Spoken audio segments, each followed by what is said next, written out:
So today in our last lecture of this module 6, that is stereochemistry, we will discuss about isomerism in transition metal compounds, right?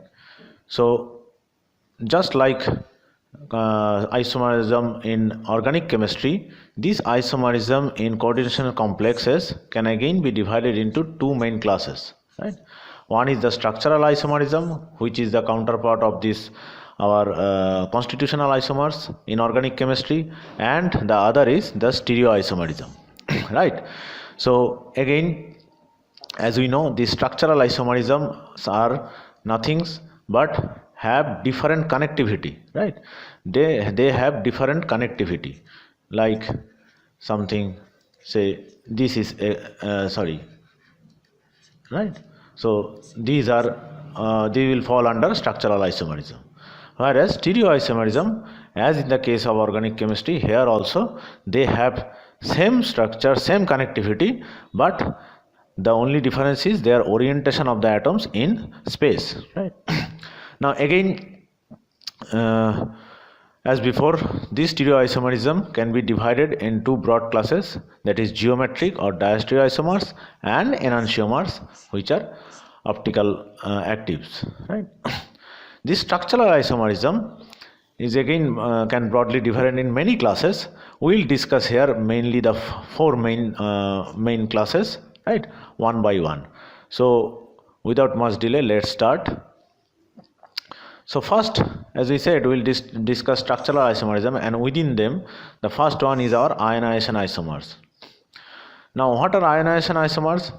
You can define them as the result of being interchange of an anionic ligand, right, within the first coordination sphere with an anion outside the coordination sphere.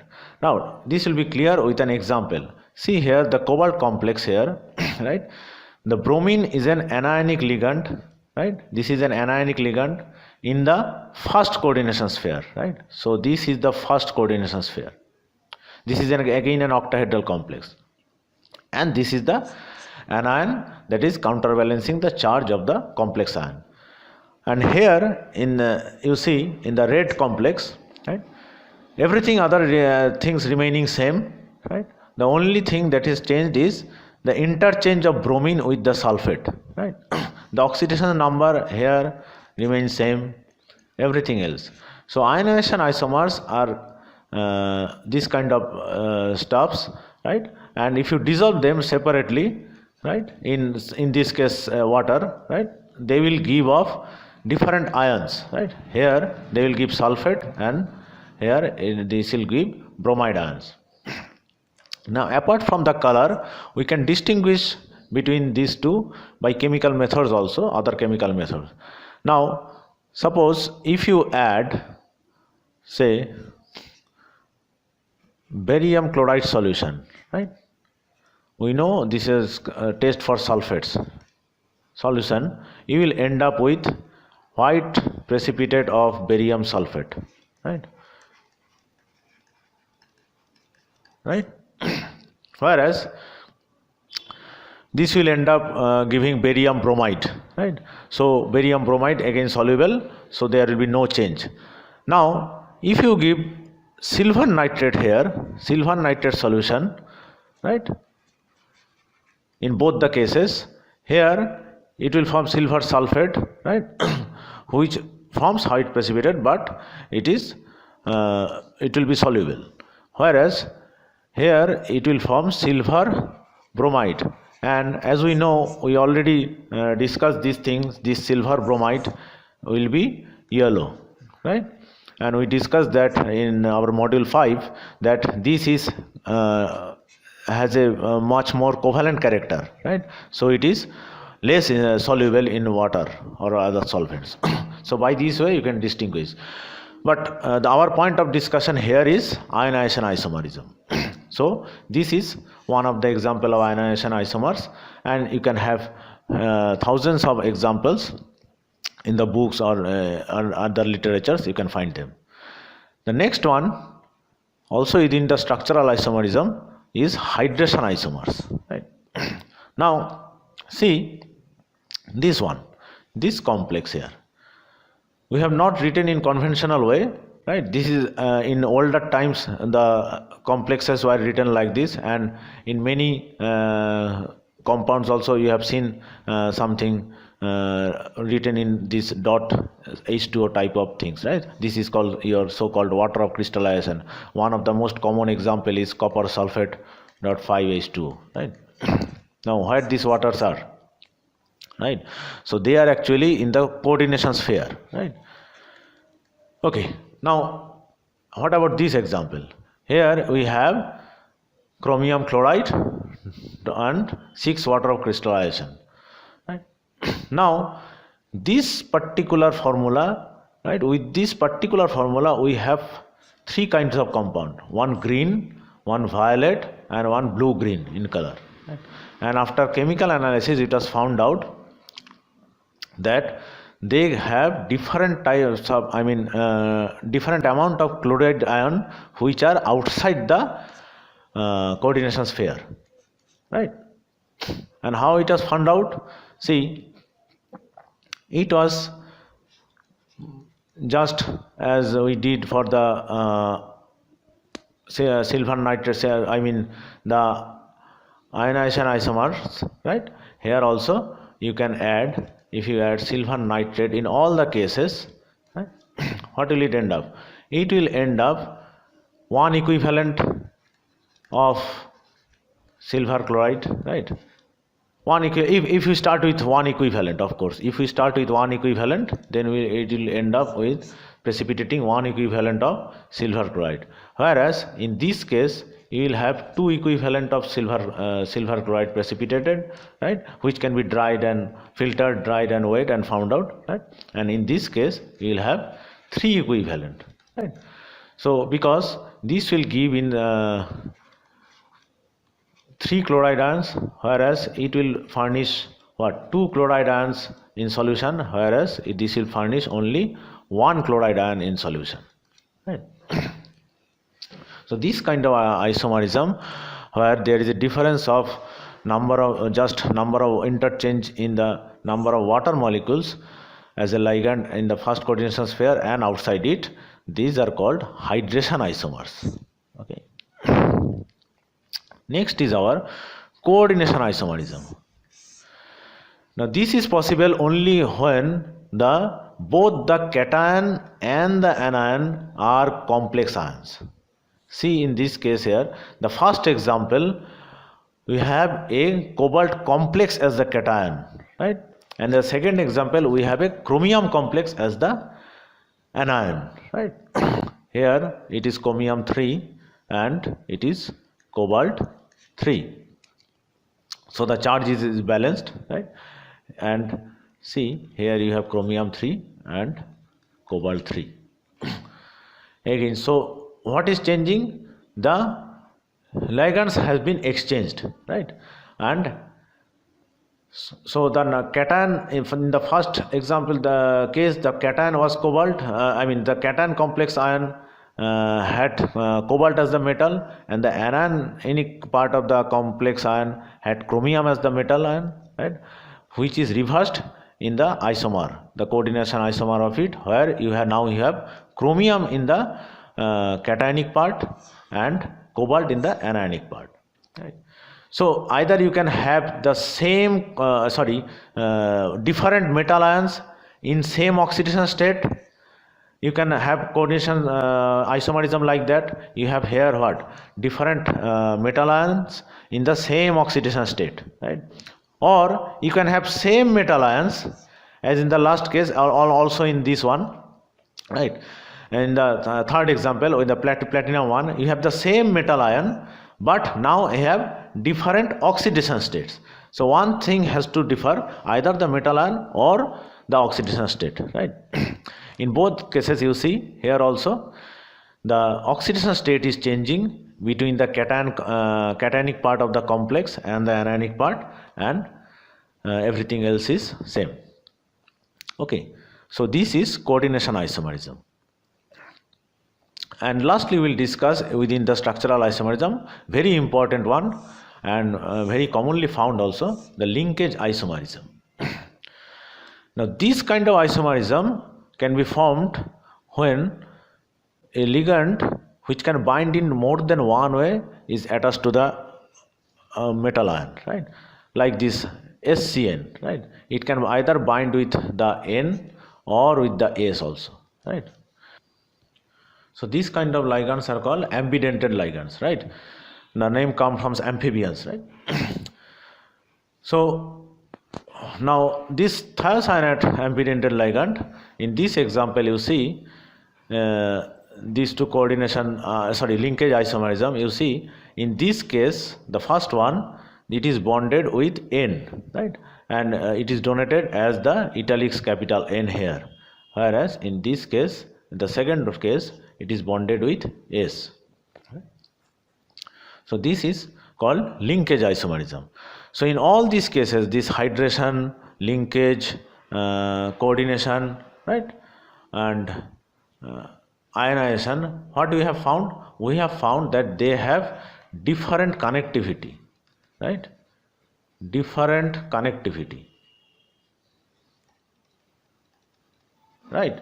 Because they have different types of bonds in there. So they fall under the structural isomerism, or you can also say constitutional isomerism. Another example we can see of this linkage isomerism, right? Here you see this NO2, another ambidentate ligand which can bond with either with N or with O, giving rise to different types of color, because they will give rise to different deltas. So here delocked, right, and these delocked will be different, they will not be same. As such, the color will also change, right? And they can be distinguished by IR spectroscopy because the stretching frequencies of NO2 will differ due to its bonding with the cobalt, right? Different mode of bonding with the cobalt. Okay, now we will discuss about the stereoisomerism, one of the main things in coordination chemistry. Now stereoisomerism, as we said, we have this geometric, right, as well as this optical. Now for stereoisomerism, we will discuss one by coordination numbers, right? Say for coordination number 2, it will look like something, say this type of thing. Suppose these are the two ligands, right, and it is 180 degree, right? Now if it is such, right, that means what? A, or if you have B also here, nothing happens, because see in this case both these bonds are equidistant from each other, right? So only there is, you cannot say even equidistant, because there is only one possibilities, right? AM bonds and MB bonds, right? So there is no geometric isomer possible. Geometric isomer there will not be possible, and also no optical isomer. Why? Because it has plane of symmetry within it, right? So this axis of the bond AMB are the plane of symmetry. This contains the plane of symmetry. So there are numerous plane of symmetry, so there will be no optical isomers as well, right? See, now next we have coordination number 3. So we know it will be trigonal planar, right? So let's say you have different atoms attached to it, right? See here also these bonds are equidistant from each other, right? See, the C atom is at the same distance from A as is the B. So if you even interchange these two, right, you cannot, it will not give a different compound, it will remain same. So here also you will not have geometric isomerism. And as for optical, see, as it is planar triangular, right, the plane of the molecule itself is a plane of symmetry, right? It reflects the other half, so it will not have optical isomerism also. Now for coordination number 4, there are two possibilities. If it is tetrahedral, right, it can be either tetrahedral or another one is square planar, right? Now we will discuss each one cases separately. First, let us take the example of square planar complexes, right? See, for square planar complexes you will have only geometric isomers, right? No the optical isomer is possible, because we already discussed, if it is square planar, say it is the plane of the molecule is the plane of symmetry, right? So it will not have any optical isomers. So you have to remember that for coordination number 4, if it is square planar, you will not have any square optical isomers. Only geometric isomers will be possible. Now let's take one case. Suppose you have Ma3b type, right? Here there will be no isomers possible, because there is only one different type of ligand. So two type of ligands, and so if you have A here written, right, you replace any one of them with interchange any A with B, it will remain same, right? You can superimpose on it. So they will be same. So no isomers here. So no isomers in this case. Now the next one, if you have Ma2b2 type, right, what will be there? See, in this case you can have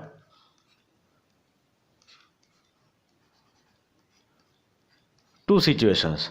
Either the both A's are in the same side and both B's, or they are 180-degree apart.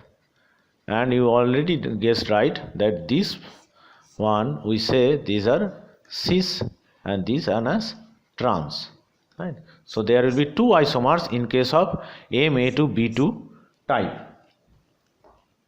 Okay.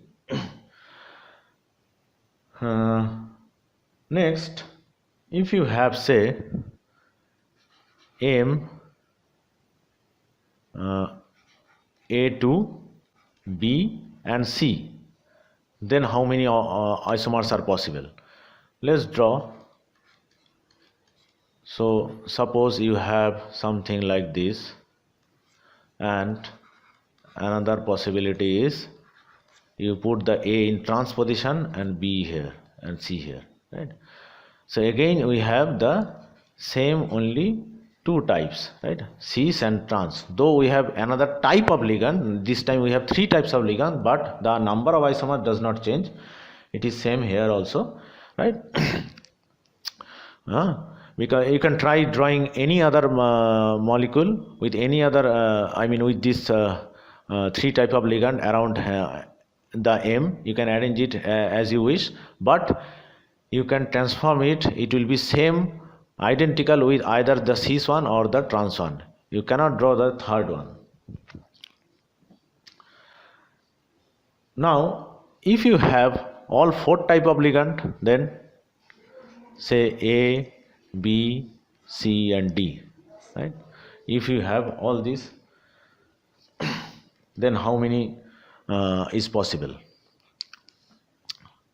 Let's again draw our these things. So of course this is the first possible isomer. Then now in this case D is trans to A. Now let us keep the A fixed, right? Now let us put B trans to A, and in the third one let us put C trans to A, right? So these are the three isomers that will be possible for this ABCD type. So if you have four different type of ligands in a square planar complex. Now you can try drawing any other one. Suppose say arbitrarily let me draw say A, C, B, D, right? I have drawn it, right? Now see, Is this a fourth isomer, or there it is same with any one of them? First of all, we have to look, say, which atom is trans to A. C is trans, right? Now see, so as C is trans to A here, it is not same as the first two. It is different from the first two. But what about the third one, right? If you just rotate 180 degree, right, holding this bond, you will end up here. So these two are same, right? So these three is the only possible isomers of this square planar complex with a formula of MABCD, that is 4 different ligands. Now another example, suppose, say, for square planar complexes, if you have MAB2 type, right? And what is AB? AB is a bidentate ligand. Say, we'll discuss it again in case of tetrahedral complexes, say ethanolamine, right? If you have it something like this, then also you can have two types of isomer.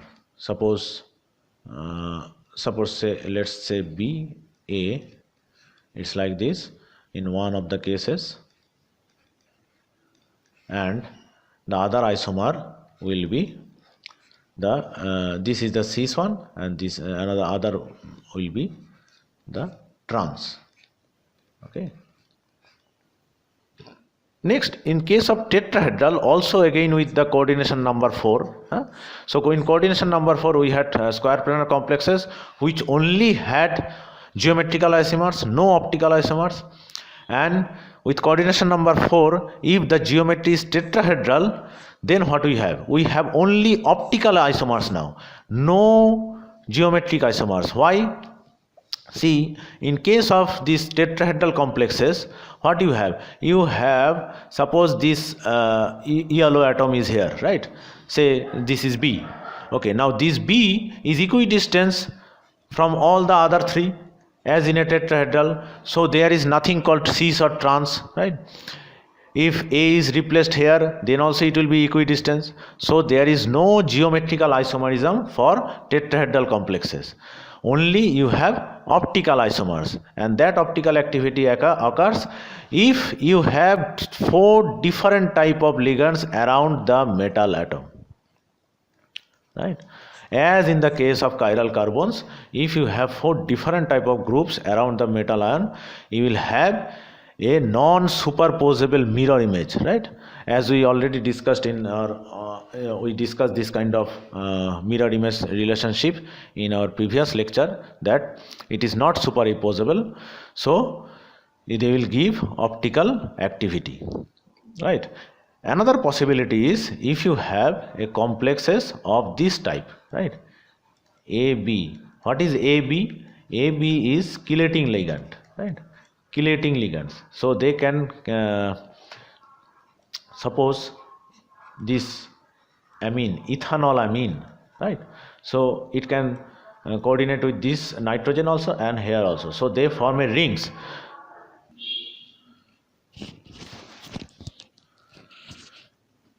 Now if two such ligands, right, bonds to a metal atom in a tetrahedral fashion, they will end up giving two enantiomers, right?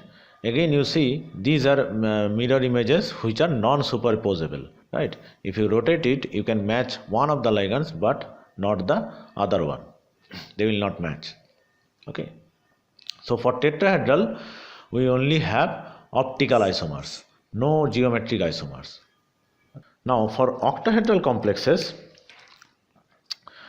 the MA6 or MA5 B type of complexes will have no isomers, right?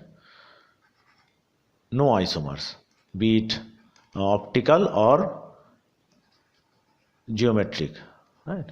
It will have no isomers. But for the others, there are possibilities of both now, right? We can have either optical isomers or geometric, right? We'll see one by one. Now for MA4B2 type, right, we can have two possibilities. See here, suppose the A's are these red ones and the B is denoted by the yellow ones. Right? Now, in one isomer, these B atoms can be 90 degree apart, and in another one they can be 180 degree apart. So in this case we say this is cis, and the other one we say it is trans. So two isomers are possible for MA2B2 type. MA4B2 type. Okay. Next is if we have say MA3B3 type. So three ligands, two different ligands, three each, right? Then again we have two possibilities and only two possibilities. Now in this first diagram you see the three of the yellow ligands are spanning a meridian, right? So all of them like this. So this is called meridional or denoted by MER, right? As is cis, trans, so you have the name here. Just before it we have to put the prefix MER, which stands for meridian, meridional, because the ligands span a meridian. On the right hand side you see this here, the three ligands actually caps a face, right? They cap a face, right? A face of the octahedron. That's why they are called facial or FEC. Okay.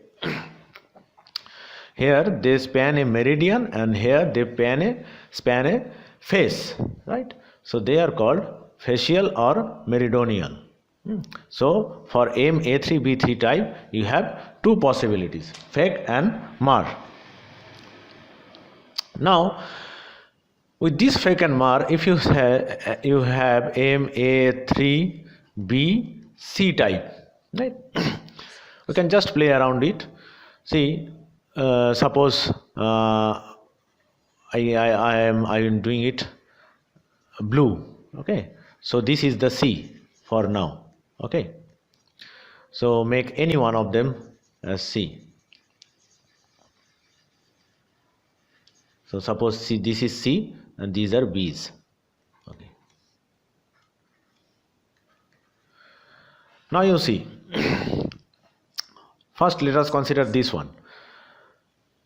If you have this one, there is only one possibility, because you can interchange the C with any of the B's, but it will lead to the same thing, because one of the face is still occupied by the A, right? A's. So there will be no change. So only this is one of the unique isomers. But for this one you can have here also. If you do the C here, right? If now the C is here, right? Then what is happening? This is still the meridional isomer, and this is the facial isomer, and this is again the meridional isomer. But now there are two types of meridional. This is the trans MER and this is the cis MER. Okay. So for A3BC type you will end up, sorry, I think I have missed out this B2, right? So MA3B2C type you will end up with three unique geometric isomers. Okay. Okay. So till now we have talked about these geometric isomers only. Now let us go one step further and see what is happening with this MA2B2C type, right? So there is three different type of ligand, two of them each, right? Okay. Now how to draw this, right? See, in the first case this is called all trans, isn't it? They are all trans. All the different types are trans to each other. And similarly this one, look at this one. I will come to this mirror plane later, but first see, if you look at this is again all cis. All of them are in cis position. and the rest of them are, here you can say the A trans, right? Here it is what? This is B trans, and here it is C trans, right? So you have to name the ligand and then put trans to it. Okay. So these are the 5 geometric isomers possible for MA2, B2, C2 type. Okay. So all trans, all cis, and A trans, B trans, and C trans. So there are 5 geometric isomers. But in addition to it, now we have a new case for this one. See, this all cis is not superimposable on its mirror image, right? They are not superimposable on its mirror image, right? If you rotate it by 180 degree, you will end up, see, you will end up with what? It will look like, so here will be the blues, so C, here it will be B,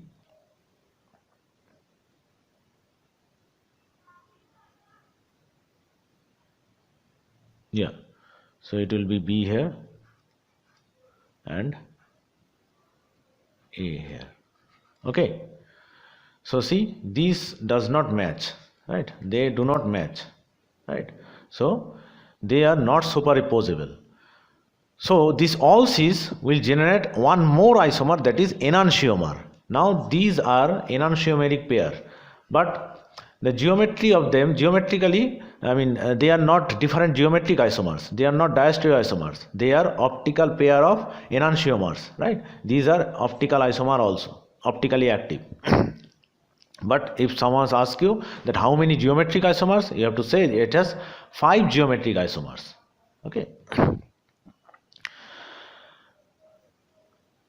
Now, a special case, say you have a compounds like this one. What are these? These are again this En. En is nothing but ethylene diamine, right? Again a chelating ligand, right? And what is this BPY? BPY is bipyridine. So this is pyridine, right? You know, this is pyridine and this is bipyridine. In fact, this is 2,2-bipyridine, right? You have to write 2,2-bipyridine. This is bipyridine. So these can also form chelate rings, right? So if you have 3 similar chelate rings coordinating to a octahedral complex metal in octahedral geometry, you will end up with a pair of enantiomers, right? It is a bit tricky to understand in this, but if you rotate this, right? If you rotate this and try to match 2 of the ligands with each other, but the third one will not superimpose, right? So they are not superimposable mirror image relationship, so they are optically active, and means these are enantiomers, right? They are enantiomers. Okay. Similar is the case if you have, say, this M, that is the a chelating ligand with, say, 2 B's. Again a octahedral geometry like this. Here you have 2 things. You can either have this trans one. This is not optically active because it has a plane of symmetry, right? The plane of these 4 ligands and the metal ion will form the plane of symmetry. So this is not optically active. This is the trans one. This is cis, right? The cis and trans forms, they are diastereoisomers, right? They are geometric isomers, diastereoisomers. But the cis itself again forms this optically active enantiomer because it is non-superimposable with its mirror image. So there is a pair of enantiomers and a trans, which is another diastereoisomer. So overall there are 3 isomers, right? Two diastereoisomers and a pair of enantiomer. Okay. Now, as with organic compounds, we designate something as R and S, right? So same we can do it here also. Now if we say that they are pair of enantiomers, then there has to have a absolute configuration, right, of octahedral complexes. We can do it here also. And how it is done? This is here denoted by this delta and lambda, capital delta and capital lambda. Now we will see the same these two compounds, right? So I mean the same compound, they are just enantiomers. We will view it separately in some other software to see if you can understand this phenomenon, right? These are the same two things which was drawn there, right? Here in the left hand side, right, we have a isomer, enantiomer, and on the right hand side is just the mirror image, you can see, and this is the rings, right? So this is the ethylene diamines, right?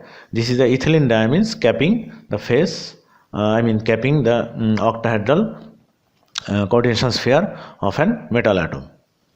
Okay, now see, as these two are mirror images, you see they are not superposable, right? If you see, if I rotate it like this, okay, I have rotated it, so you see now if this is superimposed but these two are not, these two ligands are not, right? You can see because this ligand is from front to bottom, and here you see it from front to up, so these two are not superimposed, so they are not superposable. Okay, now let's see it again here. Okay, so this shows that they are enantiomers. Now how to name them by absolute configuration lambda and delta, right? Now for this we have to view this through the face.